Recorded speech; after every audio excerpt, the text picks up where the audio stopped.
Org of the Year twice. And yeah, I was the first guy in the room.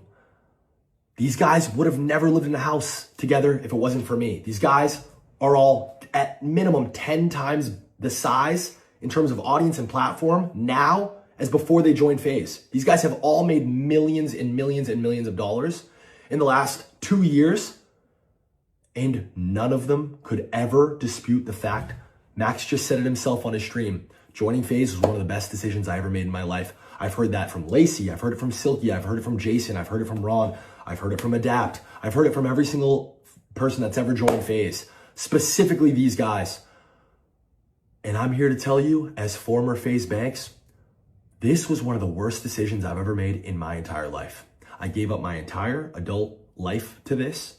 I have put myself in millions and millions and millions of dollars in debt.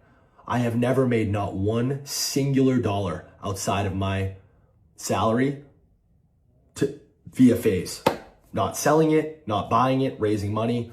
I've just put myself further and further in debt. Yeah, I think Faze to acquire and all the costs for these guys' careers over the last 2 years, I think ballpark 40 million bucks.